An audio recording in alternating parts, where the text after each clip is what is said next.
Bueno, gracias a todos los que estáis aquí por venir un viernes por la tarde, que siempre es un día que es apto para muchísimas más cosas y se os pueden ocurrir muchas, igual que a mí.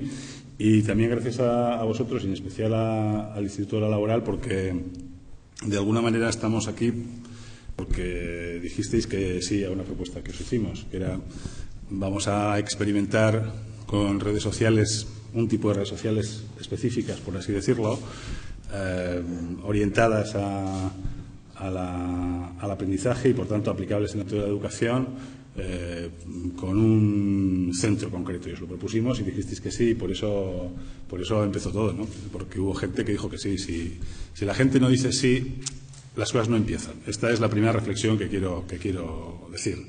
Hace falta que alguien diga sí y entonces todo empieza. Y mientras tanto no empieza nada. Y creo que esto es la primera cuestión realmente fundamental de todo, ¿no? Porque hay un debate sobre redes sociales y sobre otro tipo de cosas en educación que en el fondo muchas veces tienen que ver con decir no, o sea, con estar cerrados a cosas que ocurren o cosas que nos pueden ocurrir. Y dado que la vida en general es bastante corta, o por lo menos se le hace corta a todo el mundo, por lo que yo sé, merece la pena aprovecharla y vivir con la época que nos toca, ¿no? Bueno, esta es la primera cuestión. Por tanto, vosotros dijisteis que sí y entonces empezamos a hacer cosas. Hubo muchos profesores aquí que dijeron que sí y empezamos a trabajar con ellos también, y esto lo iréis viendo en los próximos días con lo que os contarán, y os contarán mucho mejor que yo. Y luego Abel también nos dijo que sí. Entonces, como hubo un grupo de gente que dijo que sí, pudimos empezar a hacer cosas. Y cuando empezamos a hacer cosas también empezamos a obtener algunos resultados, y de los resultados es de lo que vamos a hablar ahora, fundamentalmente. También de los riesgos, como es natural, porque todo en la vida tiene riesgos, pero al final hacer las cosas es siempre un hecho positivo, siempre produce satisfacciones. No quiero extenderme en esta introducción. Gracias por tus palabras tan amables de nuevo, y voy a empezar a contaros lo que... No hay un cacharrillo de estos para... Bueno, las redes sociales yo creo que es algo tan manido en los medios de comunicación que en cierto modo aburre hablar de ello, ¿no? Pero el hecho es que todo el mundo está en redes sociales a partir o por debajo de cierta edad. Quizá una edad un poco por debajo de la mía, pero todo el mundo está en redes sociales, y particularmente todos los jóvenes están en redes sociales. Más del 80% de los jóvenes y de la gente que está en vuestra clase está en redes sociales. Facebook, Twitter, esos son nombres que todo el mundo conoce, ¿no? Pero la pregunta es si existe algún tipo de red que permita aprender más y más eficazmente, o si se pueden utilizar específicamente para los proyectos educativos, o en qué nos afecta a la educación, o en qué nos puede afectar a la educación. Os digo lo que me pasó ayer en la cena. Me dijo mi hijo: oye, Aita, quiero una dirección de correo electrónico. Digo, si tienes 11 años. Y me dice: sí, pero todo el mundo tiene dirección de correo electrónico ya. Digo, ¿y para qué utilizáis el correo electrónico? Y dice: bueno, pues para hablar entre nosotros. O sea, la dirección de correo electrónico. Digo, pues no, es muy pronto para ti, hijo, pero si tú haces redes sociales. O sea, hay una contradicción bastante grande entre pensar que podemos utilizar las cosas para algunas acciones de nuestra vida, o que podemos encapsularlas en algunas cosas. Por ejemplo, podemos vender a través de las redes sociales porque todo el mundo va a estar, pero no vamos a poder educar a nuestros hijos en redes sociales porque eso puede ser peligroso, ¿no? Cuando de hecho van a estar, o sea, van a estar con vuestro permiso, sin vuestro permiso, quizá además expuestos a muchas cosas por el hecho de que no están incorporadas en un proyecto que es social, ¿no? Entonces esta es la primera idea, ¿no? Todo el mundo está. Las preguntas son: ¿nos puede valer para hacer mejor nuestro trabajo? Y sobre todo, ¿nos puede valer para educar mejor? Bueno, la segunda cuestión es qué es lo que nosotros ofrecemos o podemos ofrecer, y cuál es nuestro proyecto, y por qué nos hemos propuesto el que nuestro proyecto tenga una dimensión educativa. No es la única que tiene, pero sí queremos que tenga una dimensión educativa importante, académica. Nosotros estamos haciendo redes sociales enlazables. Esta es una idea muy importante. Las redes sociales, no sé si estáis en redes sociales, supongo que muchos de vosotros estaréis, son ahora mismo una gran unidad. Facebook es una gran red social y dentro tiene grupos, pero los grupos no son exactamente sociedades dentro de una sociedad, no tienen las mismas propiedades que la sociedad. Tiene uno ciertas dificultades para caminar a través de los grupos de Facebook, para compartir información entre unos y otros, lo mismo con otro tipo de redes. Las nuestras son redes que funcionan o tratan de emular el modo en el que nosotros vivimos. Nosotros nos relacionamos siempre en grupos en el mundo y vamos yendo de un grupo a otro con todo lo que nosotros tenemos dentro, con todas nuestras ideas. En cada grupo comunicamos lo que haya que comunicar o dejamos lo que haya que dejar. Pero esto es muy importante. La segunda es que nosotros proponemos una identidad federada, exactamente igual que en la realidad. Yo cuando estoy en el trabajo hablo de ciertas cosas, o vosotros cuando estáis dando clase habláis de ciertas cosas, pero cuando vais a recoger a vuestro hijo al colegio o le acompañáis al fútbol, no habláis de lo mismo que habláis en clase, porque si fuerais una especie de monosabio que va diciendo lo mismo, la gente no querría estar con vosotros. Somos gente muy diferente en sitios distintos. Bueno, esto es una identidad federada, si queréis. El yo es una especie de identidad muy compleja, muy múltiple, y esto es importante que pueda ser también desarrollado digitalmente.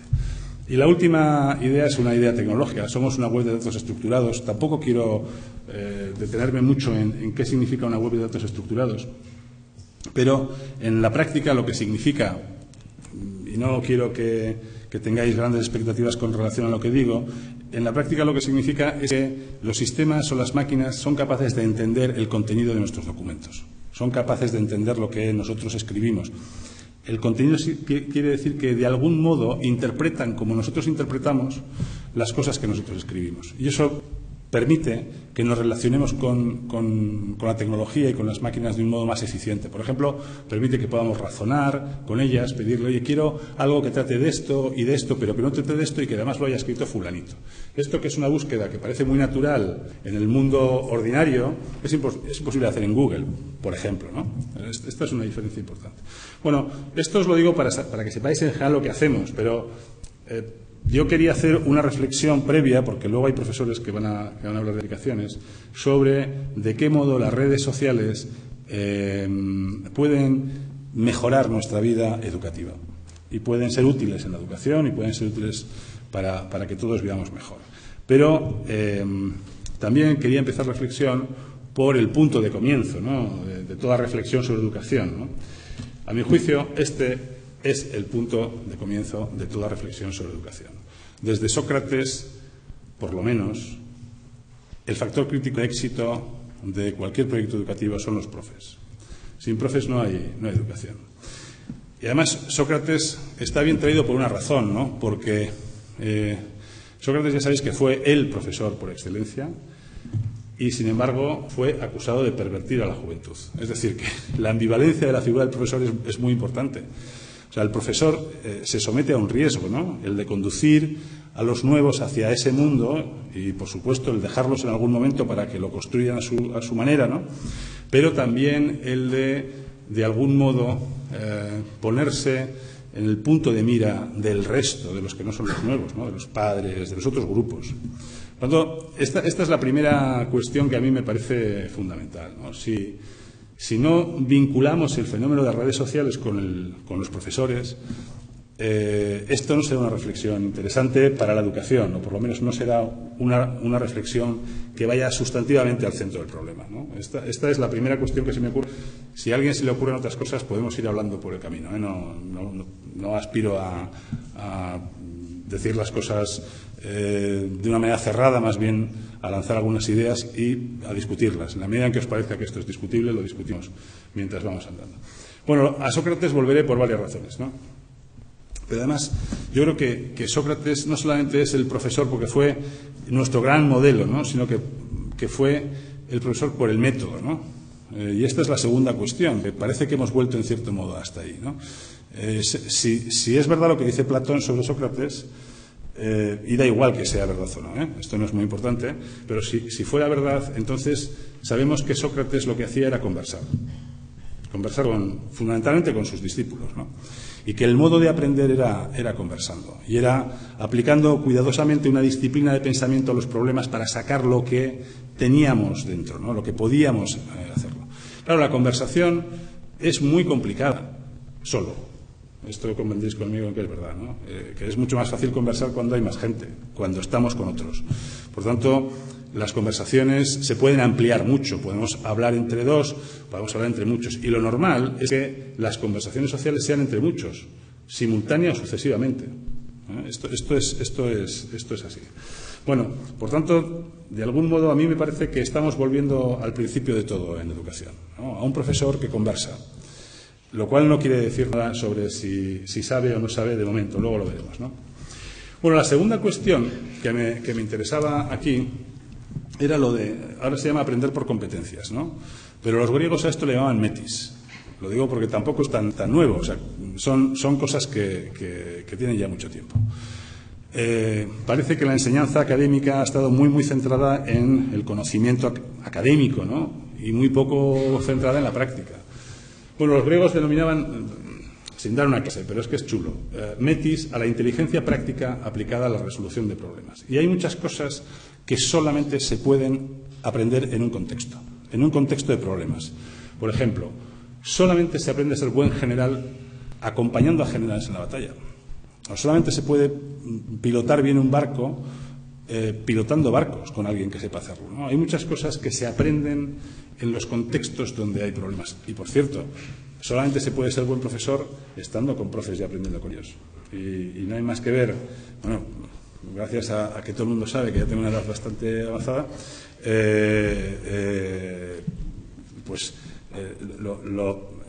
voy a decir naif, ¿no? Pero lo naif siempre tiene un punto de idiotez que uno puede tener a los 24 años, cuando piensa que lo sabe todo, ¿no? Es decir, que conforme uno va avanzando es más socrático y piensa que sabe menos cosas. Bueno, fundamentalmente sabe que todo es muy complicado con cierto recorrido en la vida, que los problemas no son nada sencillos de resolver y que la gente que resuelve problemas concretos tiene un gran valor.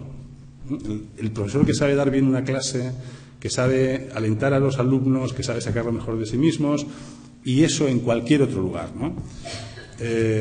A mí a veces me llama la atención lo disociado que está en España el conocimiento teórico y el conocimiento aplicado, ¿no? Hasta qué punto la gente en la universidad piensa que se pueden resolver los problemas con un paper, por ejemplo, ¿no? Yo os puedo decir que hacernos nos ha costado 90.000 horas. Ya sé que en los papers igual hubiera costado menos, pero hacerlo de verdad y que funcione cuesta muchísimo, ¿no? Resolver en la práctica los problemas cuesta mucho. Bueno, esto le llaman los griegos metis, ¿no? Y la metis, y esto es lo más interesante, siempre se da en el marco de una relación. Siempre se da en el marco de la relación entre un padre y un hijo, entre el capitán y el grumete, entre un profesor y un alumno, por ejemplo. Solo se aprende en la práctica a resolver problemas cuando hay un marco y hay una relación de alguien con experiencia y alguien que no la tiene. Y además, y esta es la otra idea más importante, la metis se acelera, es decir, la inteligencia práctica, la capacidad de resolver problemas se acelera con el número de experiencias, con el número de batallas, con el número de tormentas, con el número de clases que tú das. La experiencia, por tanto, es un elemento fundamental de la aplicación, ¿no? Por lo tanto, se aprende haciendo. Y esta es la segunda reflexión, ¿no? La primera, que los profes siguen siendo el centro del asunto, y la segunda es que se aprende y se enseña en el marco de una relación. Educar es relacionarse de un cierto modo con unos ciertos fines, y cuanto más experiencias educativas acumulemos es más rápido y es más eficiente. Bueno, la autoridad ya no es lo que... Este es un chiste del roto que los que me conozcan, igual aquí ya lo habéis visto muchos, es que lo pongo siempre porque me parece brillante, ¿no? Esa es una mesa de disecciones, ahora que están de moda estas series de forenses, ¿no? Donde diseccionan cadáveres constantemente. Esta sí que es una disección del problema de la autoridad brillante, ¿no? Ahí está un cerebro que dice, ahí está el que hace los papers y todo ese tipo de cosas, ¿no? Vamos, camina. Y este es el pie que tiene la metis, el soldado que se ha cansado de seguir a César por toda la Galia, ¿no? Y dice, eso se acabó, amigo, yo ya no acepto órdenes de ningún cerebro. A mí esto me parece que representa perfectamente qué está pasando con la autoridad ahora. ¿Qué está pasando con la autoridad? Lo cual no quiere decir que la autoridad no exista, sino que ya no se legitima igual. Ya nadie acepta órdenes de un cerebro por el hecho de que uno nació cerebro, ¿no? Bueno, hay que discutir y hay que hablar. ¿Es esto lo que está pasando en los coles o en las escuelas o en los institutos es lo que está pasando con los niños y con los jóvenes de ahora, que ya no aceptan órdenes de ningún cerebro, que los profesores ya no son cerebros, por extensión que los padres tampoco lo son, e incluso que algunos hayan renunciado a ellos, según se dice. Bueno, yo creo que hay más factores que el de la autoridad. El de la autoridad probablemente es uno, pero hay otro, ¿no? Esta película se titula Misión Imposible, la lucha por la atención en un mundo hiperestimulado, o, si queréis, en un mundo muy sincopado, ¿no? Con mensajes taca, taca, taca, taca, taca, muy cortos, muy breves, con una gran... Entonces, a ver, céntrate, ¿no? Esto es imposible, céntrate. O sea, la lucha por céntrate. En economía esto se llama economía de la atención. Todos los departamentos de marketing luchan por capturar 2 segundos de la atención de alguien durante un día en televisión. Joder. Y esto se dedican sumas millonarias. No creéis que esto lo hace Coca-Cola con 2 duros, ¿eh? Esto lo hace con mucho dinero, ¿no? Pues un profesor tiene que hacer todo eso que hace un departamento de marketing de la pera, eso durante 6 horas al día, 5 horas al día, 4 horas al día. Esto no creo que sea nada sencillo, ¿no? Y tendríamos que plantearnos si somos capaces de hacerlo. Bueno, luego tiene un interés fundamental, ¿no? Y es que también hay un elemento de representación que interesa. Pero esta es la cuestión, ¿no? Este es otro cómic que representa esto, ¿no?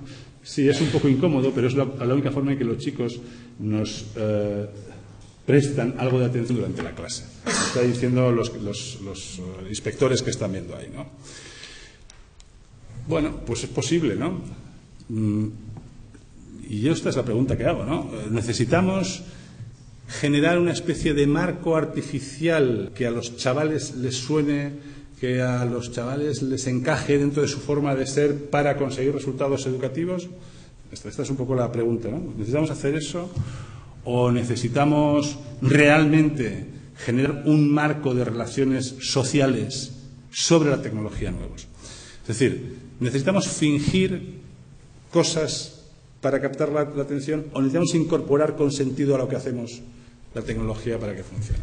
Bueno, esta es otra de las cosas que están ocurriendo, pero creo que el problema de la atención es un problema absolutamente central. Yo creo que hay mucha investigación académica sobre el asunto. Y el problema de la atención, por supuesto, no es lo mismo a los 8 años que a los 14 años que a los 18 años. Yo creo que ahí hay otra dimensión, otro factor, ¿no?, que incide y que además es muy determinante. Bueno, por otro lado, creo que la tarea es homérica, ¿no? Como no sé si habéis visto esa película de John Ford fantástica, la del hombre tranquilo, donde un exboxeador americano va a un pueblo de Irlanda que se llama Innisfree y encuentra a Maureen O'Hara, que es la hermana de un tipo extremadamente bruto. Bueno, todos son bastante brutos y toman una cantidad de cerveza extraordinaria.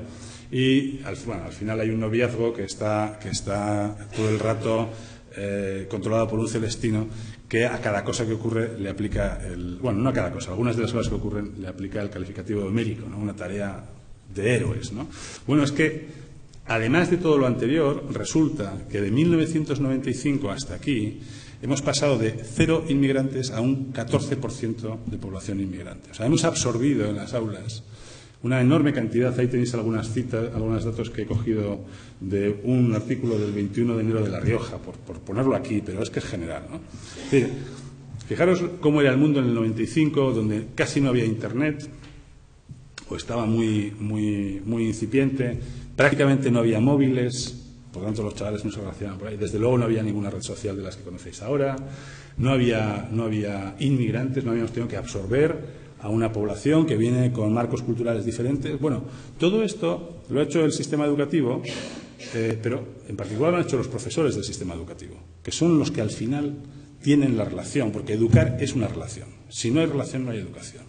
Es decir, que al final es una relación personal. Personalmente lo ha hecho un grupo de gente que son, sobre todo, los profesores. Luego hay gente que organiza, luego hay gente, somos los padres, que nos interesamos más o menos y que colaboramos más o menos, pero esto lo ha tenido que absorber la institución educativa, que al final son profesores. A mí esto me parece una tarea homérica y que además no está bien distribuida, como podéis ver, ¿no? No les toca a todo el mundo el mismo número o la misma cantidad de problemas. Hay otros problemas, pero esto es así.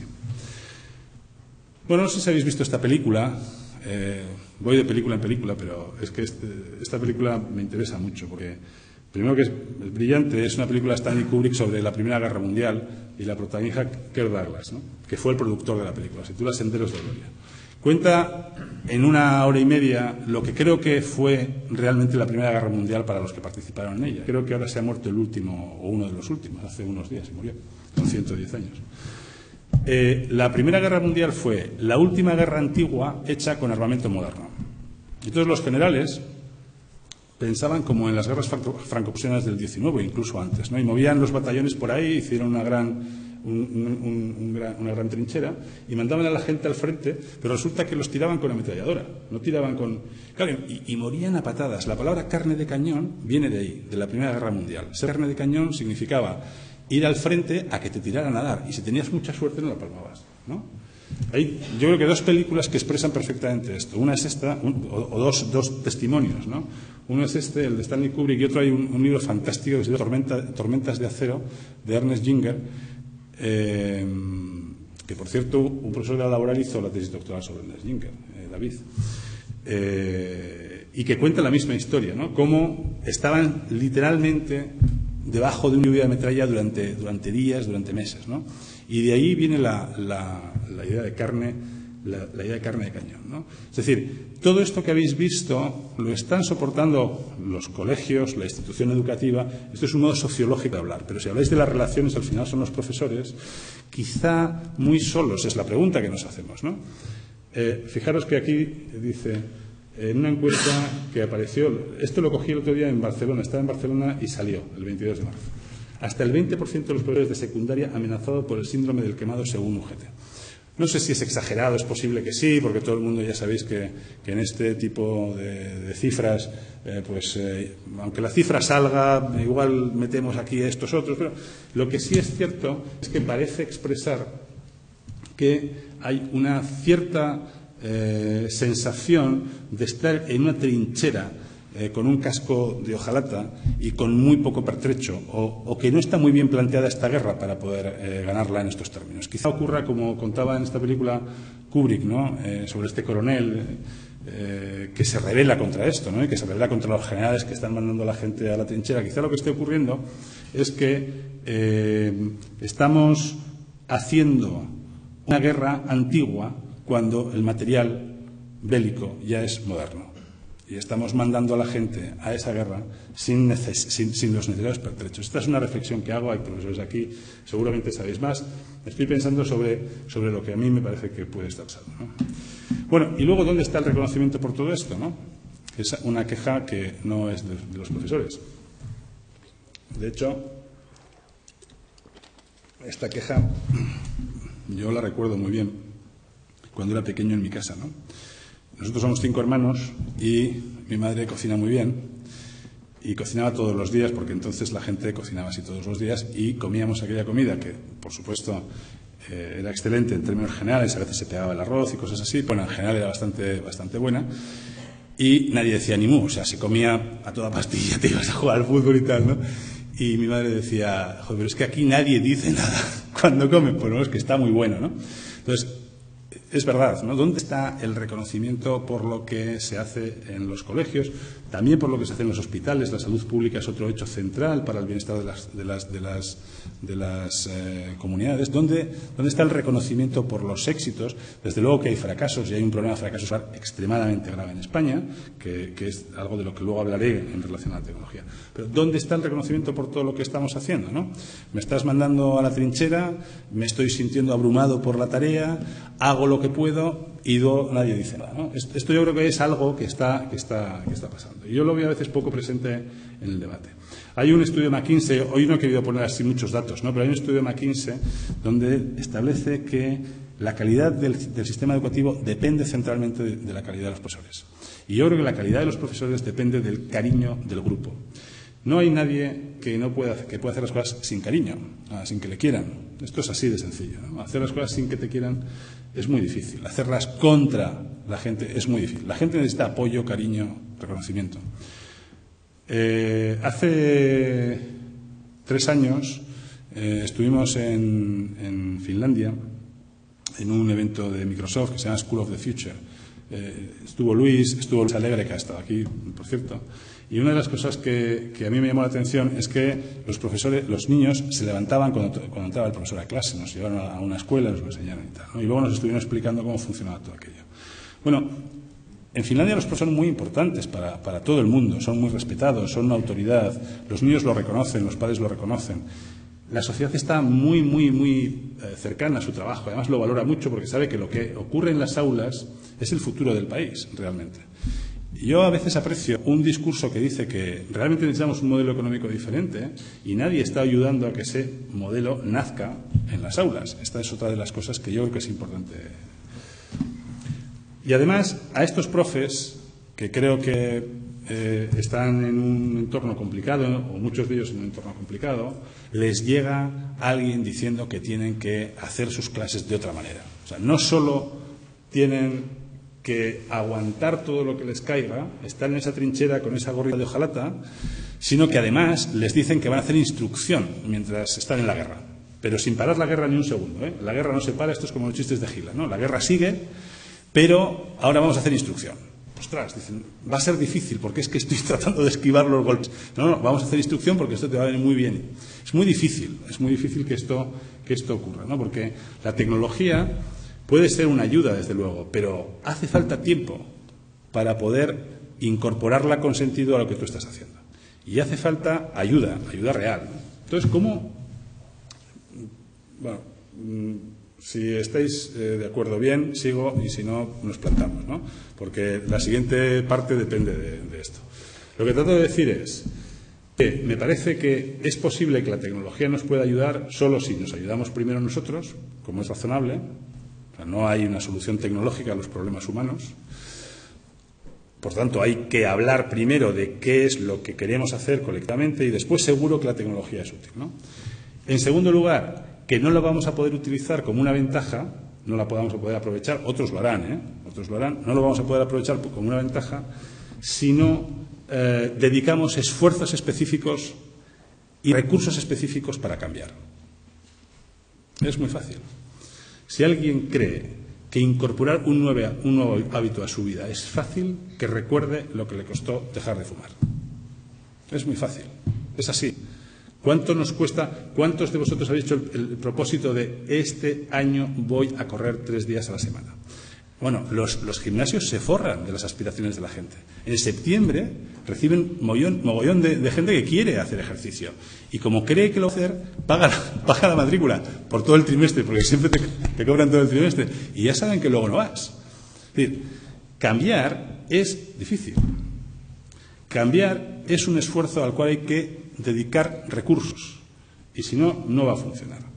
Entonces, no me parece como punto de partida razonable pedir a un grupo de gente que está en esa trinchera, que yo creo que es complicada, que socialmente es absolutamente crítica, por utilizar un término de empresa estratégica, y pedirles que además lo hagan a la pata coja, se cojan de la oreja y bailen un charleston mientras siguen haciendo todo. Esto no va a funcionar, ¿no? Esta es la primera idea que quiero decir, ¿no?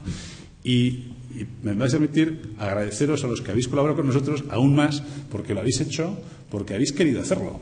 Y esto me parece que ya es un mérito superior, ¿no? Que ha habido apoyo, pero que probablemente podía haber habido mucho más apoyo y que en general tiene que haber muchísimo apoyo para que esto ocurra. Esta es la primera cuestión. Sin los profesores no tiene sentido nada de lo que estamos hablando.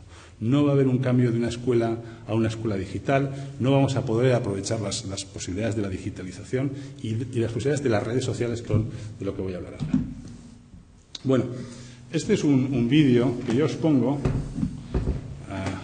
lo tengo aquí en YouTube, pero antes de ponerlo va una pregunta porque luego os la voy a hacer. Es un vídeo de 4 minutos, 4,8. La pregunta que yo os voy a hacer es, fijaros de qué habla el vídeo, pero quiero haceros una pregunta al final. ¿De qué no habla este vídeo? Voy a poner el sonido primero.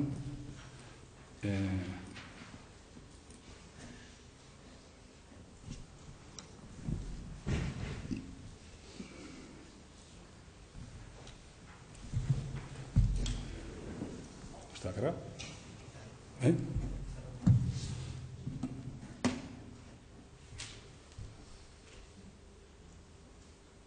Está corriendo. Ah. Lo que no se oye es nada, ¿no? ¿Oís?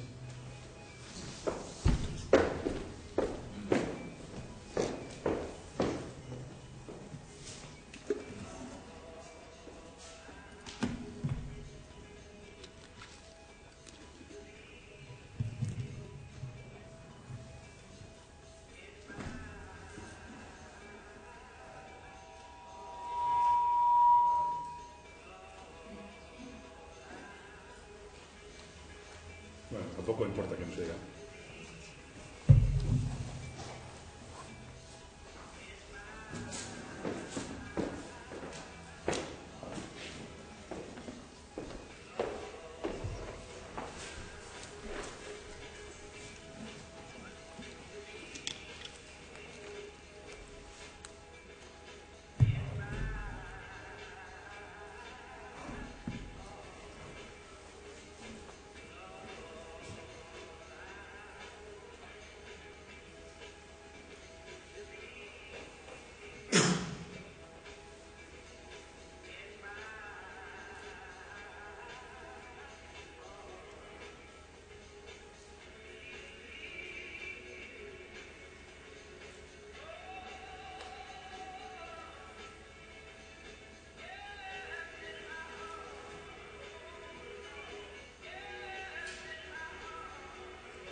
Bueno, ¿de qué es de lo único que no habla este vídeo?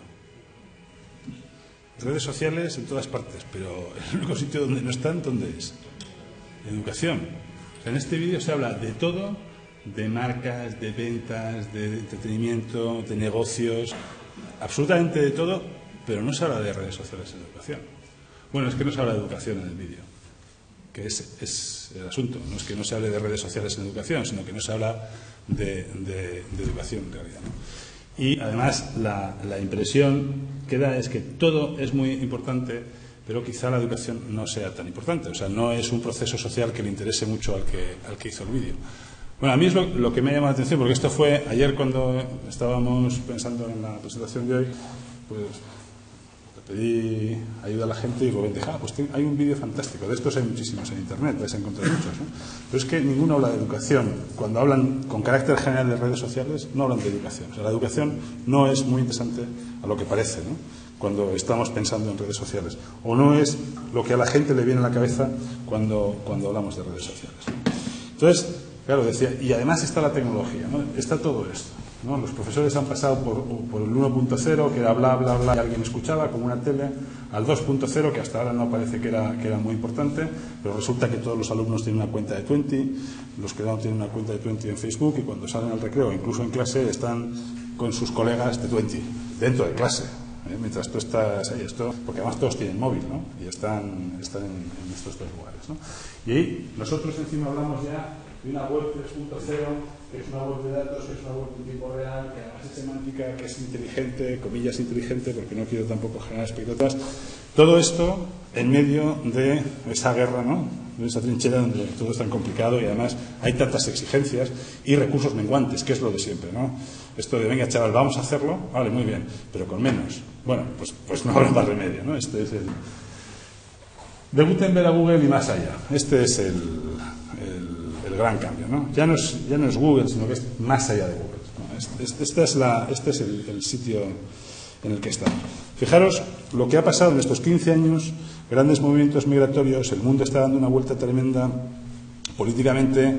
En los últimos 20 años se cayó el muro de Berlín, ahora parece que se está cayendo el otro muro de Berlín, ¿no? Los países árabes. El mundo está cambiando radicalmente en todo, ¿no? Hay movimientos de población, las poblaciones se hacen mestizas.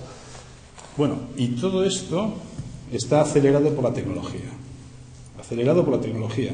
Una cosa que quiero decir es que la tecnología no tiene ningún interés para la gente si no es para relacionarse con gente. Que esto es, hay una discusión, ¿no? Desde que Isaac Asimov hizo el libro, el de Yo Robot. Habría un día aquí un robot, ¿no? Como HAL, ¿no? No sé si habéis visto 2001 una odisea en el espacio, ¿no? Hello Dave, ¿no? Ostras, no. Las máquinas espirituales es que no se oye, ¿no? Las máquinas se oye. Se oye. Las máquinas espirituales de momento no existen, seguramente no van a existir porque las vamos a utilizar para lo que nosotros queremos. Bueno, esto es conjunto de tecnologías que han acelerado hasta ahora nuestra capacidad para procesar información y generar conocimiento. Hasta hace relativamente poco, todas las tecnologías que estaban acelerando nuestra capacidad para relacionarnos mejor con la información eran fundamentalmente lo que se llaman tecnologías hard, ¿no? Computación, sistemas, arquitecturas.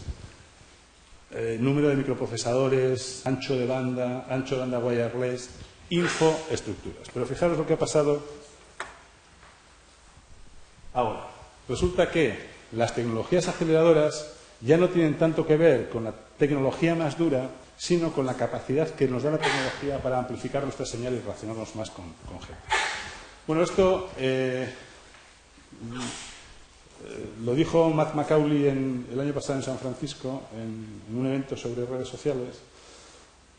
Fijaros, no leéis, ¿no? Yo tampoco, perdón, os lo voy a leer.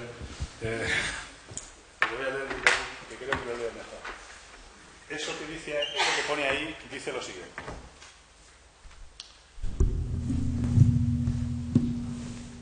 Las personas pasan unos 18.500 millones de minutos al día en redes sociales.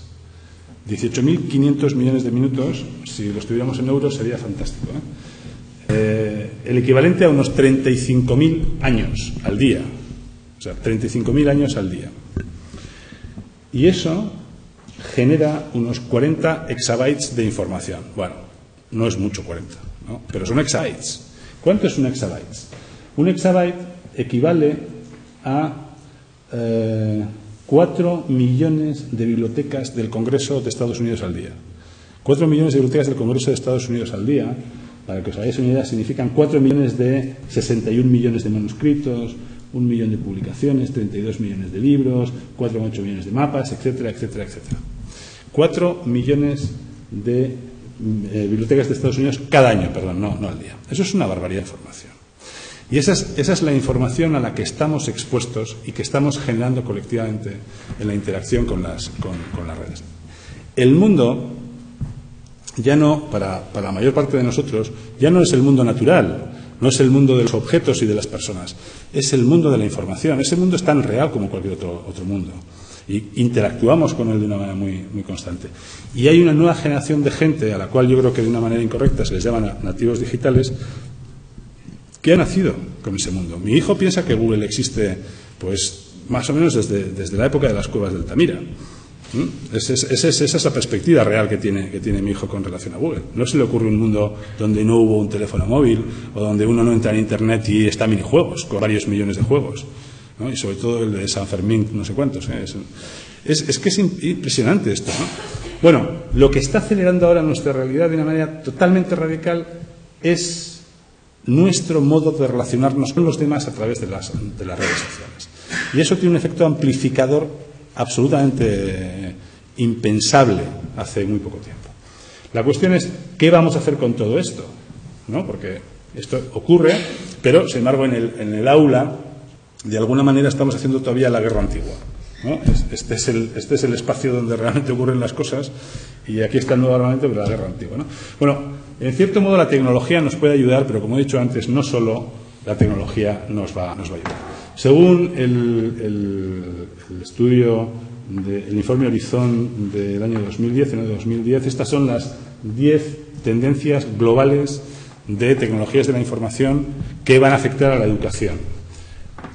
La educación va a ser móvil, o sea, vamos a aprender de formas distintas mientras nos movemos, aprovechando los ratos, de manera síncrona, no vamos a tener que estar todos a la vez interactuando en un sitio.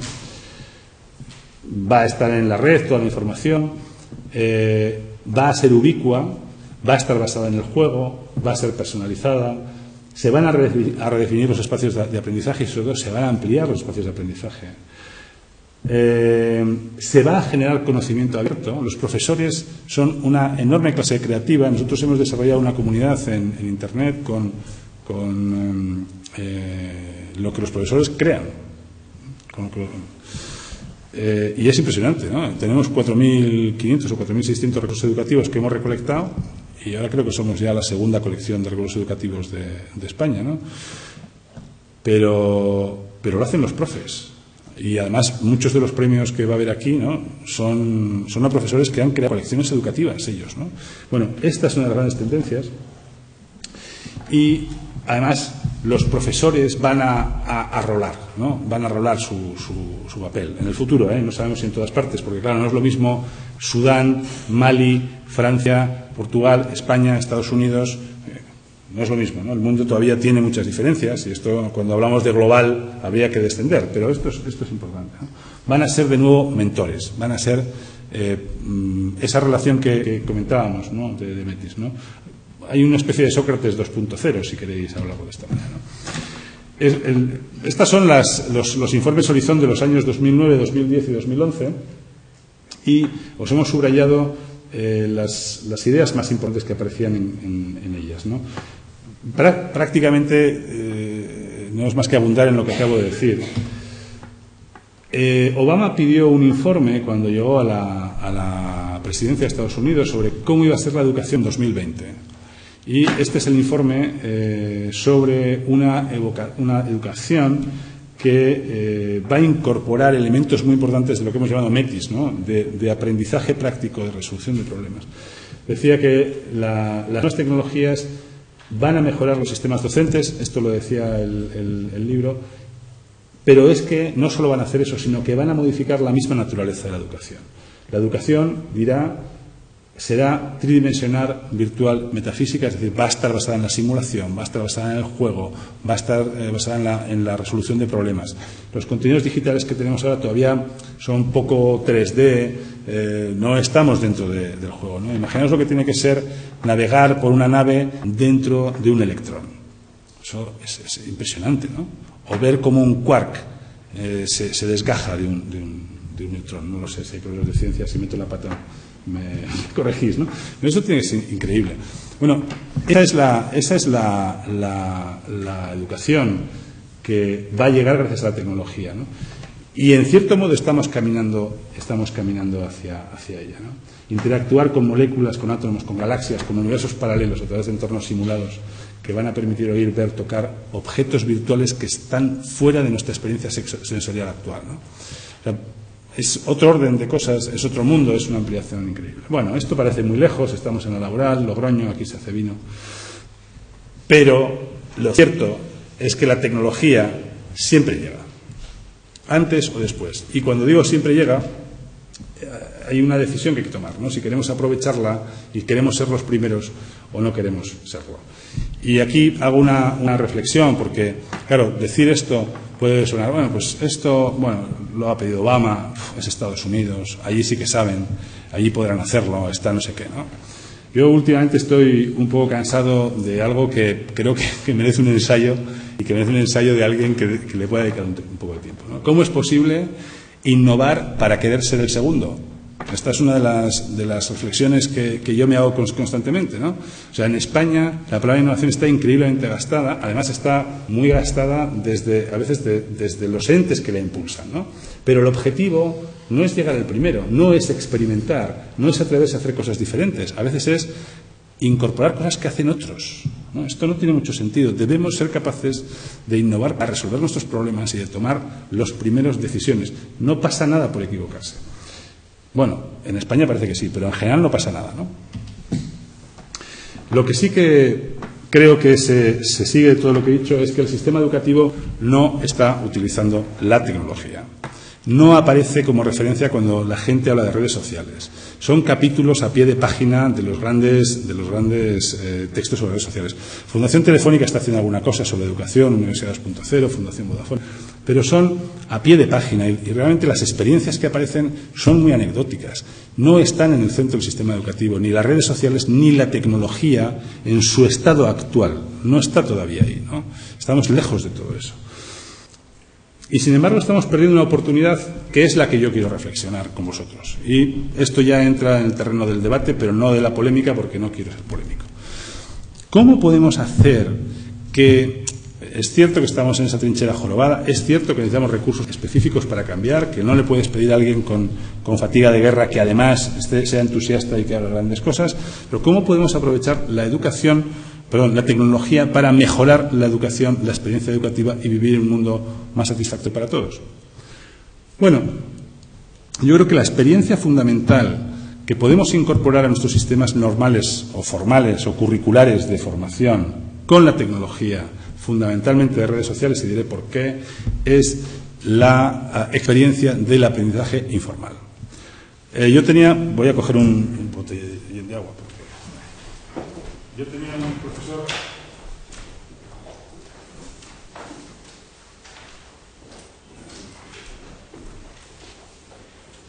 todos hemos tenido profesores como este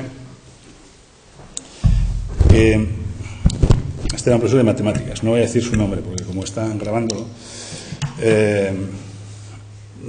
pero en cierto modo tenía una cierta sensación de que explicaba bien cuanto menos entendían sus alumnos. A veces ocurre esto, ¿no? Es una forma un poco rara de poner desafíos, pero esas cosas pasan, ¿no? Claro, curiosamente, este tipo de elementos son muy educativos, en contra de lo que penséis. No quiero decir que sean simpáticos, más bien son antipáticos, pero son educativos en el sentido de que activan un montón de recursos grupales para aprender. Entonces, rápidamente bajas al recreo, sobre todo el día que hay examen, y preguntas a los compañeros que crees que saben si han entendido las matemáticas y que te las expliquen. Y gracias a eso consigues a veces aprobar, no siempre, porque conviene de todas formas estudiar el día anterior o con tiempo, como se suele decir, ¿no? Pero quiero que recordéis cómo aprendíais realmente vosotros. Todo el mundo aprende preguntando al que es igual que él. Y el que es igual que tú es capaz de traducir en imágenes comprensibles lo que son imágenes completamente incomprensibles. Os voy a poner un caso. A mí me gustan bastante las matemáticas, pero me aburre mucho el álgebra. Dice, ostras, esto sí que es muy complicado de entender, ¿no? Que a alguien le interesan las matemáticas, pero que le aburra el álgebra. Sí, porque la representación algebraica de los objetos matemáticos no es la única posible. Hay muchas interpretaciones geométricas de los mismos fenómenos. De hecho, el álgebra es una representación de algo, ¿no? Y yo, sin embargo, veo mucho mejor las cosas en el espacio. Incluso las palabras las puedo ver mejor en el espacio. O puedo ver cómo funcionan las palabras dentro de un texto en el espacio. Bueno, y sin embargo, casi toda la explicación de las matemáticas es algebraica. En tiempos de los griegos era geométrica y calculaban las cosas muy bien, ¿no? Bueno, ¿por qué? Yo qué sé, ¿no? No soy de la sociedad de los matemáticos y no sé por qué se deciden que las cosas sean así, ¿no? Pero las cosas son así. Y sin embargo alguien de tu edad, alguien que es como tú, te puede dar una imagen que ilustra el problema y que te permite entenderlo. Si no entiendes las cosas, no las aprendes. Esta es una cosa muy importante. La repetición ayuda a entender, pero hace falta un clic, ¿no? Un clic. Y esto Vygotsky, un psicólogo que se ocupó de la evolución y de cómo se produce el aprendizaje, lo denominó zona de desarrollo próximo. Hay algo que estamos a punto de entender hasta que, ¡plas!, lo has entendido, ¿no? Ese salto es necesario. Bien, por tanto, si resulta que la conversación en Internet está produciendo esa enorme cantidad de información y está ayudándonos a aprender a todos de la relación con los demás, acelerada y amplificada hasta unas dimensiones que no podemos imaginar gracias a la tecnología, ¿por qué no podemos amplificar las relaciones entre el grupo que aprendemos utilizando la misma tecnología? Es decir, ¿por qué no podemos amplificar esas relaciones de recreo entre los alumnos de tal manera que se produzcan en un espacio continuado y que además estén orientadas a posibilitar el aprendizaje? Esta es una pregunta muy sencilla, porque todos vosotros habéis estado alguna vez en un recreo y sabéis de lo que estoy hablando. Todos vosotros habéis estado en un recreo y sabéis de lo que estoy hablando. Entonces, esta es una idea muy sencilla. Todos hemos aprendido preguntando. Es más, los que más aprenden son los que más han preguntado. Y además hemos aprendido mucho de las traducciones que nos hace de la autoridad nuestros iguales, ¿no? de esa especie de rebaja, ¿no? De puesta en situación que nos dan nosotros. Y si ese potencial de aprendizaje del grupo, que es informal, que ahora no lo tenemos en cuenta, que en cierto modo lo desperdiciamos, ¿no?, lo pusiéramos a trabajar, ¿qué ocurriría? Esta es la pregunta que yo me hago, ¿no? Y es la propuesta, ¿no? Cuando dijimos, oye, ¿por qué no utilizamos nos en las clases? Esta es la cuestión. Bueno, quiero hacer una reflexión que me parece muy importante. Hasta ahora, el modelo de enseñanza, estas son cosas que, como siempre, son una exageración. Aprendizaje basado en la memoria y la repetición, si queréis, el aprendizaje de la escuela no es exactamente pero por poner un modelo que viene más amplio, ¿no? Digo que no es porque creo que este es un aprendizaje súper útil y fundamental y muy eficiente cuando el mundo de experiencia de una generación y de otra no cambia mucho. Cuando no cambia mucho el mundo de experiencia, la repetición es fantástica. O sea, se aprende mucho repitiendo las cosas. Casi todo, ¿no? Lo tenemos repitiendo. Perdón, sí. Pero es que este micrófono no he ido al gimnasio y tengo dificultades con la mano. Bueno, ¿qué es lo que hicimos con el e-learning? Lo mismo que hicimos con los sistemas operativos en las empresas. Virtualizar las oficinas. Es decir, el e-learning es hacer lo mismo que hacemos en clase, pero en un espacio digital. Pero no es nada distinto. Las relaciones son las mismas. El profe se relaciona del mismo modo. Hay algunas ventajas de poder operar a cierta distancia, poder operar asíncronamente, pero no está pensado para cambiar las relaciones. El e-learning es lo mismo que en clase, pero en una clase virtual. De lo que estamos hablando ahora es de un aprendizaje que está basado en la exploración, el descubrimiento, la indexación, la lectura y el ensayo. Hacemos un comentario, escribimos un pequeño blog, colaboramos en una wiki, la conversación, la colaboración y la experimentación. Y en donde no solamente alguien imite y otros reciben, sino que hay una conversación entre todos. Y vuelvo a insistir, no es un problema de autoridad porque Sócrates es quizá la mayor autoridad que nosotros reconocemos. O sea, no es un problema de autoridad. Necesitamos a Sócrates. No hay un Sócrates 2.0. Los profesores siguen siendo la parte fundamental, siguen siendo la parte de la solución. Sin ellos no hay solución. Pero claro, esto es un mundo de conexiones, es un mundo de participación, es un mundo de conocimiento compartido, de colaboración, de aprendizaje informal, que son capacidades sociales que ahora estamos utilizando poco para aprender. No quiere decir que no las utilicemos para aprender, pero que quizá podamos utilizarlo más y de manera más sistemática. Al final lo que se está produciendo, y esta es la diferencia entre la virtualización y lo que está ocurriendo ahora, es una ampliación del mundo. Un mundo más grande, un mundo más ampliado, donde convergemos nuestros cuerpos moleculares con avatares y con otros entes con los que nos relacionamos, pero que son humanos y por lo tanto son relaciones sociales más allá, ¿no?, del espacio que ocupamos. Y la clase además se puede ampliar extraordinariamente y la clase puede ser algo completamente distinto, como veréis. Bueno, yo creo que esta distinción entre virtualización y enseñanza aumentada por la tecnología es muy importante.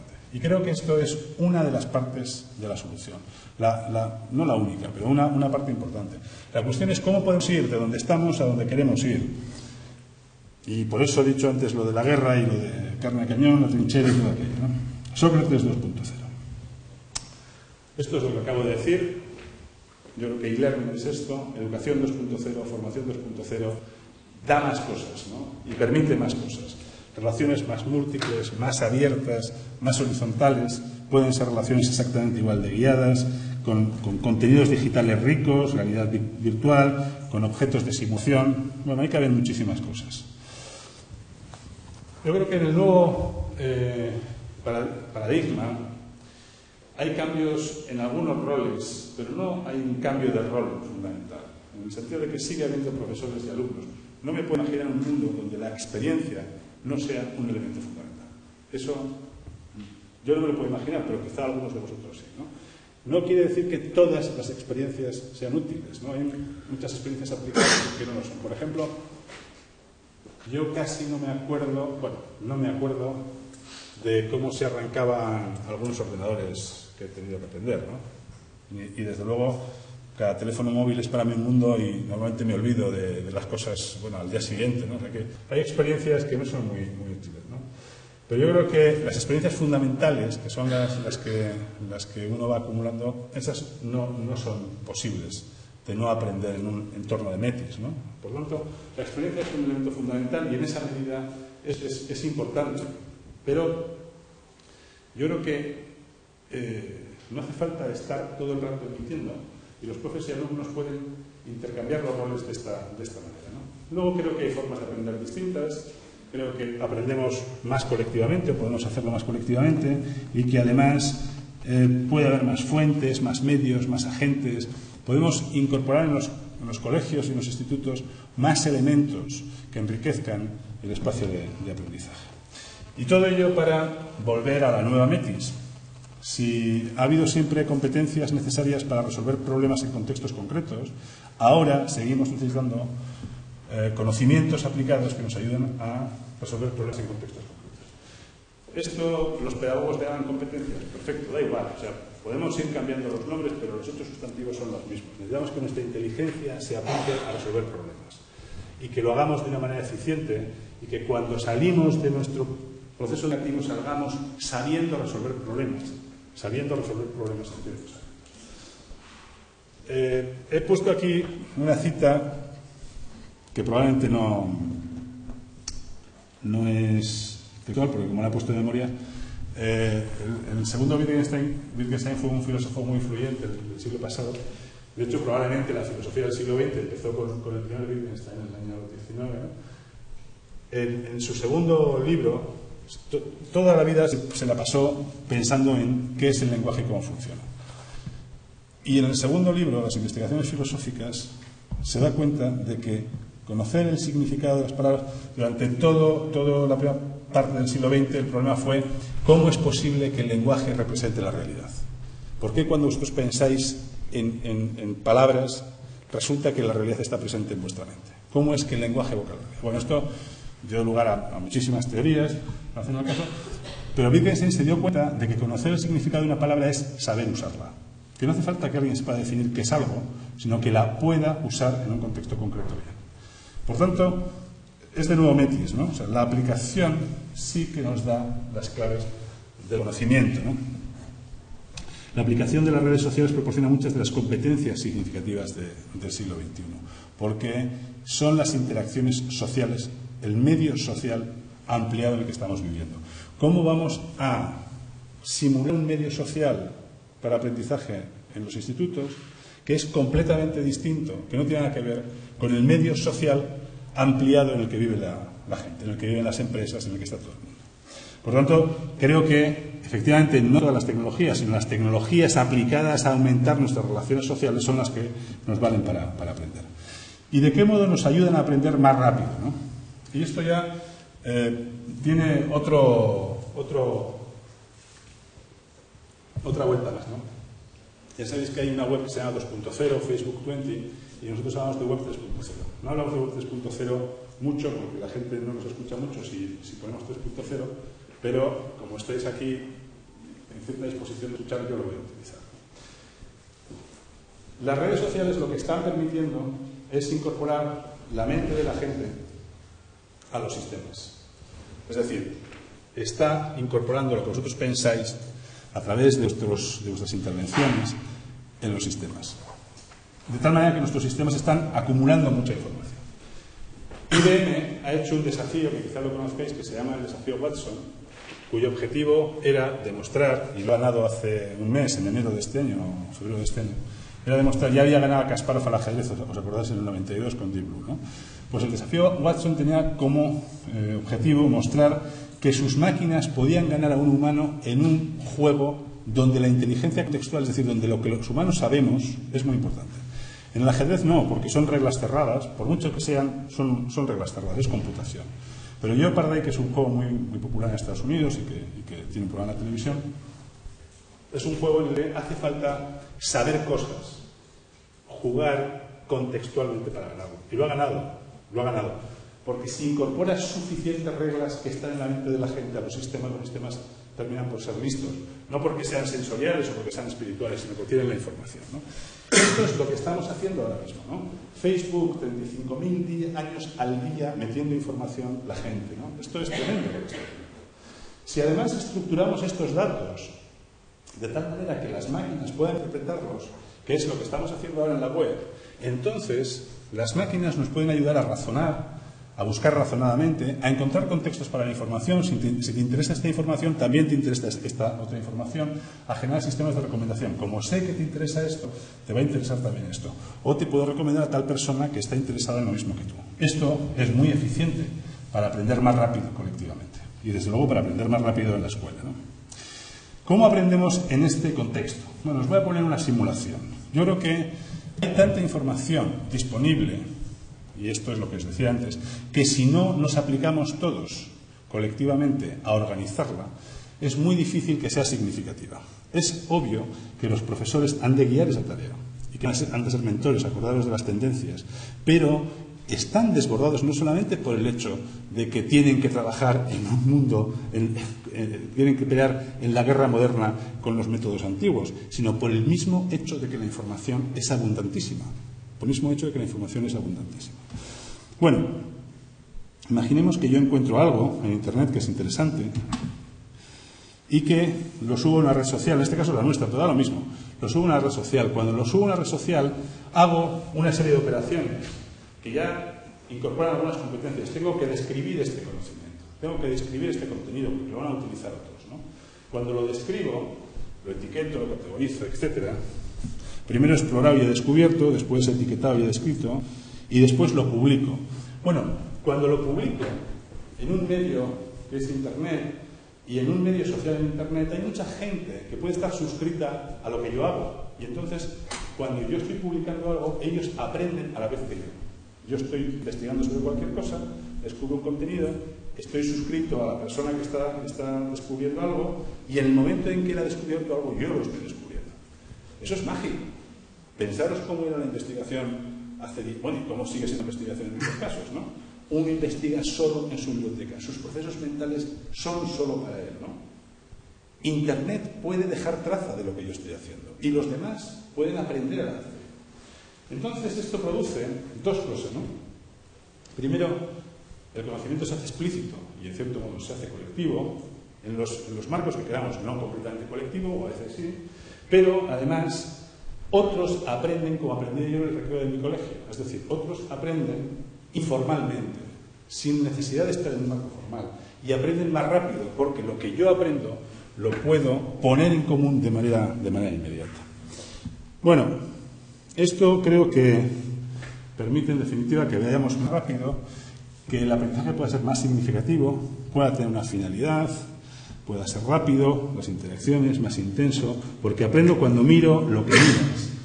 Cuando yo miro lo que tú miras a la vez que tú aprendes, ¿no? Compartes intereses y los recursos vinculados con ellos. me cuentas trucos, tus modelos de resolución de problemas, en definitiva, no solamente repito un canon, sino que descubro un mundo con mis iguales. En un proceso que puede ser orquestado, porque hace falta director de orquesta. Esto es muy importante. Un proceso orquestado, pero lo descubro con vosotros, ¿no? Bueno, la educación acelerada puede definirse como cualquier estrategia de enseñanza diseñada para incrementar sustancialmente el ritmo global de aprendizaje. Y yo creo que las redes sociales son una parte fundamental de cualquier estrategia de aceleración del aprendizaje. Al final, el concepto de aprendizaje acelerado significa incrementar la cantidad de aprendizaje que tiene lugar en un tiempo dado. No sé qué es cantidad de aprendizaje, pero normalmente en las escuelas sabemos cuántos temas entran en un tiempo. Bueno, podemos acelerar todo eso, podemos acelerar la cantidad de cosas que aprendemos en un tiempo dado. ¿Cómo podemos acelerar aún más el aprendizaje? Desde luego, nos habíamos quedado aquí con la dimensión social del asunto, ¿os acordáis, no? Pero si además de publicar las cosas de tal manera que las máquinas las entiendan, las personas las entiendan, las publico de manera que las máquinas las entiendan, que es lo que ocurre aquí, por ejemplo, si hacemos esto, entonces puedo razonar, puedo reutilizar la información, puedo generar contextos para la información. Y si esto lo publico en Google, además, puedo conseguir reputación, ¿no? Vale. Este es un buscador facetado, un buscador razonador, que me permite buscar en un conjunto de recursos siguiendo un hilo de razonamiento. Y me permite extender además los criterios por los que busco infinitamente. Cada vez que alguien introduce un criterio, se convierte en un criterio de búsqueda. Bueno, esto es lo que os he explicado antes de datos enlazados. Nosotros, si tenemos una web inteligente, una web que entienda los documentos, entonces la web puede hacer algo que nosotros no podríamos, que es, como son muy rápidas computando, pueden conectar documentos con documentos y nos pueden recomendar cosas. Por ejemplo, yo subo algo, lo etiqueto y me da un conjunto de contextos ampliados para lo que yo estoy haciendo. Imaginaos que yo estoy estudiando biología, pongo célula eucariota y me da el último experimento que ha hecho no sé qué laboratorio sobre células eucariotas en no sé dónde, ¿no? Esto es lo que hacen los sistemas de datos enlazados. Nosotros estamos trabajando con datos enlazados y en el caso de nosotros lo hemos enlazado con Wikipedia, ¿no? De tal manera que cada vez que cualquier definición de cualquier cosa que tú estás utilizando la incorporas como una etiqueta, te puedo decir cuál es la definición de Wikipedia que hace el caso. Eso es mágico también, ¿no? O sea que según vas pensando, las máquinas van dando información contextual. Bueno, pero no es lo único que determina la capacidad de aprendizaje. Los 4 factores que están determinando la capacidad de aprendizaje son la capacidad de las personas, que sería un factor dado, pero luego el esfuerzo, el tiempo y la calidad del sistema educativo. Por tanto, no solo de tecnología vamos a vivir, sino también de una cultura que sepa explotar la tecnología de una cierta manera. Sin esfuerzo y sin dedicación no es posible ninguna clase de éxito. La tecnología no va a ayudar ella sola a producir resultados. ¿Hace falta una cultura de esfuerzo? Claro, pero la pregunta es, ¿para qué nos vamos a esforzar si el mérito no es un factor relevante de ordenación social, ¿no? ¿Cuál es la razón para esforzarse si el mérito no es importante? Esta es una de las cuestiones, yo creo que de fondo, ¿no? Yo creo que países donde se protege demasiado algunos bienes que no están relacionados con el mérito tienen pocas posibilidades de triunfar en una economía del conocimiento donde al final va a haber que esforzarse necesariamente. Por tanto, estos son factores también fundamentales. Creo que ya tenemos más cosas, ¿no? Tenemos profesores que son el centro y son además el centro de la solución. Creo que tenemos, por otro lado, tecnología que puede ayudarnos a acelerar el aprendizaje, pero tenemos más factores y fundamentalmente factores culturales, ¿no? Tiempo y esfuerzo, dedicación. Esto lo tenemos que hacer entre todos porque si socialmente, Marina dice que educamos, que educa a la tribu, ¿no? Esta es la idea. Educa a la tribu quiere decir que fuera de un contexto cultural compartido no se aprende. O lo que aprendes solo te causa sufrimiento. Esta es una de las cosas más terribles que puede ocurrir, ¿no? Que nuestras mejores mentes sufran por ser las mejores. Esto puede ocurrir, y de hecho ocurre, ¿no? Yo creo que esto es uno de los elementos que tenemos que reflexionar. Bueno, la tecnología no es suficiente, decía, ¿no? O sí, no lo sé, pero sin tecnología no hay solución, sin profesores no hay solución, sin cultura no hay solución. ¿Qué tal se llevan la aceleración del aprendizaje y este mundo que hemos visto y el fracaso escolar? Porque este es uno de los temas que yo creo que deben subyacer a toda la reflexión que estamos haciendo. El fracaso escolar yo creo que es uno de los elementos más críticos del sistema nuestro, ¿no? ¿Qué sistema se puede permitir que un 30% de los alumnos no alcancen lo que socialmente consideramos que son los conocimientos básicos, la metis básica para poder vivir en el mundo tal como lo vemos ahora? Esto es tremendo, ¿no? O sea, yo creo que es mucho peor a la hora de considerar el futuro de nuestra deuda el fracaso escolar que ningún otro factor, ¿no? ¿De dónde van a sacar estos la capacidad para producir lo suficiente? ¿No? Es tremendo. Pero es que socialmente a mí me parece que es tremendo y es abrumador pensar en un 30% de gente que no está llegando. Y la pregunta que a veces surge, y yo me hago también, es: cuanta más tecnología educativa, más dualización escolar, es decir, más brecha entre los que les va a ir bien y aquellos a los que les va a ir mal. Esta es una pregunta muy interesante, ¿no? Porque claro, al final, en educación no solamente estamos hablando de algunos, estamos hablando de todos. Este es el punto básico. Si no hay una solución para todos hasta cierta edad, no hay una buena solución. Y la respuesta es que no. Y voy a contaros esta historia y voy a acabar, porque me han dicho que me han hecho gestos muy taxativos. Henry Levin es un economista de la educación, supongo que emérito ya, está dando clases al final de su vida académica en la Universidad de Stanford y en la Universidad de Columbia, en Nueva York, o sea, entre las dos costas de Estados Unidos. Y era un tío muy reputado, porque había participado en todos los proyectos de transformación educativa, vinculado a España por varias razones. En el año 76 le trajo el grupo Mondragón aquí para trabajar en modelos de aprendizaje, en economía de la educación. Y el año 86 estaba cansado de ser una persona intrascendente. Bueno, esto es un poco exagerado siempre, ¿no? Pero había escrito muchos papers, era un tipo que había estado en todos los comités de todos los presidentes aconsejando sobre cómo hacer las cosas, había trabajado para la Organización Internacional del Trabajo, muy reconocido, pero quería transformar la realidad. Yo creo que esa es una aspiración a la que todo el mundo tiene derecho y que además todo el mundo se tiene que dar la satisfacción de poder de alguna manera hacerlo, ¿no? Había escrito mucho sobre educación, pero no había conseguido de algún modo modificar las causas de que el mundo no estuviera bien, precisamente porque la educación muchas veces no está bien. Y él vivía en California, y en California había una enorme dualización, un problema muy grande de inmigración y de guetización, ¿no? Colegios que van muy mal, y luego ya sabéis que allí se hacen los exámenes, se ordenan los institutos por orden en función de las notas, y entonces quedan muy mal, ¿no? Y entonces él propuso un modelo. Dijo, bueno, ¿cómo es posible que sistemáticamente los mismos colegios den pésimos resultados académicos y que sigamos haciendo lo mismo? Fíjate que es una pregunta muy sencilla, ¿no? O sea, si esto no está funcionando, ¿por qué estamos haciendo lo mismo para resolver las cosas, ¿no? Esta es la primera cuestión.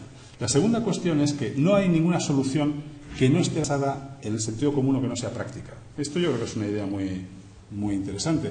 Bueno, si estamos demasiado llenos de teorías, no escuchamos el rumor de la realidad. Y a veces es puro sentido común. Entonces, cuento una anécdota tal como la contaba él, bueno, como creo que la contaba él, o como recuerdo que la contaba él, o sea, como la cuento yo. Pero es interesante, ¿no? Él decía que fue un día a una reunión y propuso un modelo diferente. Dice, oye, vamos a ver, si resulta que a los chavales más aventajados lo que hacemos es enriquecerles el currículum, ampliándoles la información que les damos con más intereses, quizá eso podría funcionar con los que van peor.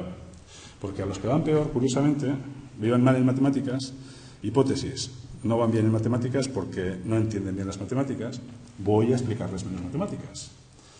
Y como les explico menos matemáticas, resulta que cada vez van peor en matemáticas. Vale, los diversifico. Ya tienen que estar en otra clase distinta.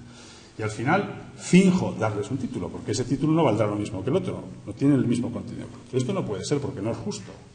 Tienen derecho a lo mismo. ¿Y si les diéramos precisamente enseñanza enriquecida a los que van peor? Es la pregunta que se le ocurrió a Levin. Es justo pensar al revés, ¿no? Esto puede funcionar. Y entonces le dijo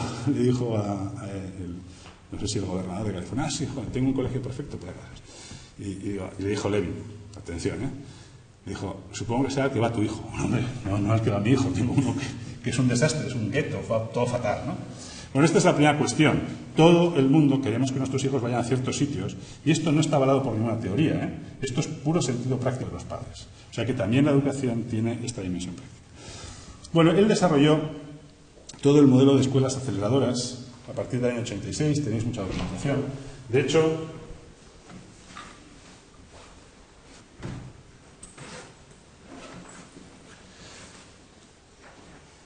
publicó una guía de cómo construir una escuela aceleradora en el año 93, este es un libro del año 93, y nosotros aplicamos parte de esto en un proyecto educativo en La Rioja el año 94-95, en un proyecto de educación de adultos que era el Sagasta a distancia, con alumnos adultos.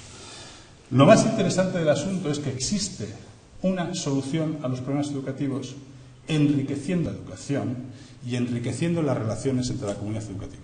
Por tanto, hay una solución que consiste en generar no tanto un incremento de recursos, sino un mejor aprovechamiento de los recursos y una orientación de esos recursos. Por lo tanto, la aceleración no es el problema para el fracaso escolar, sino que es la solución. Y la tecnología no es el problema, sino que es la solución. Uno de los premios que hemos dado de este desafío en Educa es para un profesor que se llama Alfredo,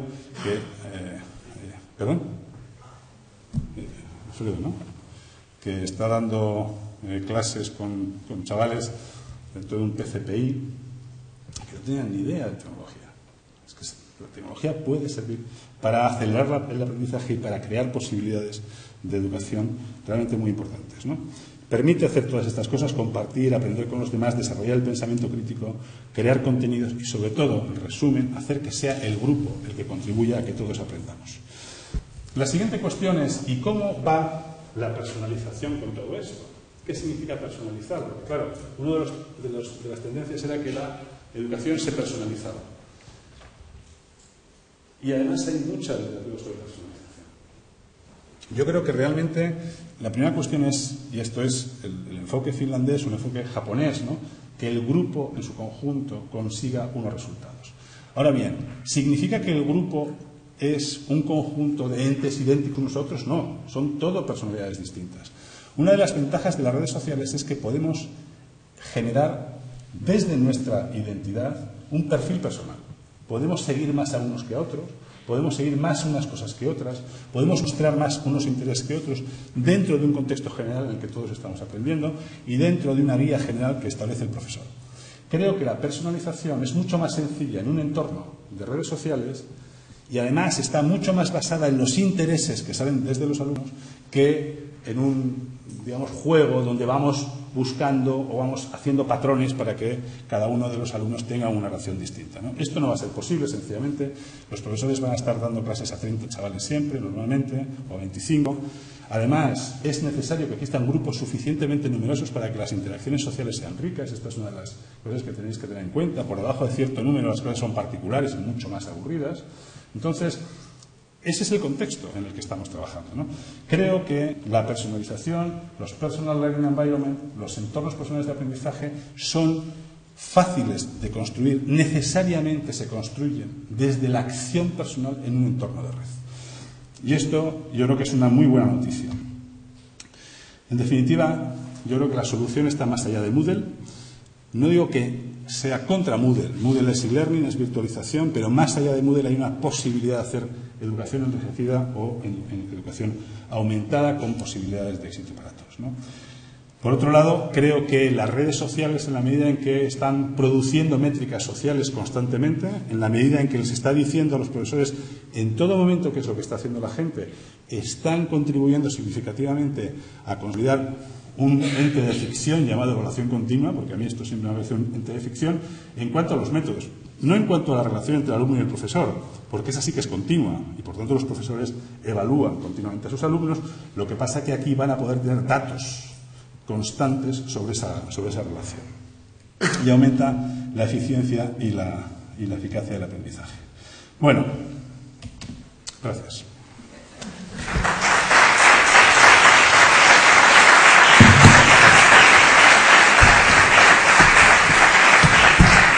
Gracias, Ricardo. Vamos fuera de hora, pero seguro que a alguno de los asistentes le ha quedado alguna pregunta por hacer. Si somos muy breves, Ricardo, si somos muy breves en las respuestas, yo creo que podemos abrir un pequeño turno de preguntas para hacer el descanso e irnos a tomar el café.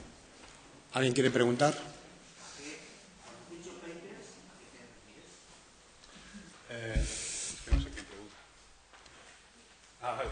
No, quiero decir que no lo toméis como ninguna crítica porque creo que tiene un valor intrínseco. Cuando la investigación se concreta en artículos que se publican en revistas científicas o técnicas, ¿no? Esto es un paper científico, pues me parece muy útil, ¿no? Pero yo creo que hay una investigación aplicada, ¿no?, a la solución de problemas que también a veces se publica, pero que la realizan otros agentes y que tiene un mérito enorme, porque es lo que hace que el mundo funcione al final del día. La diferencia entre imaginar cómo procesamos la información, hacer un procesador, de verdad, esto es gigantesca. Me refería a esto,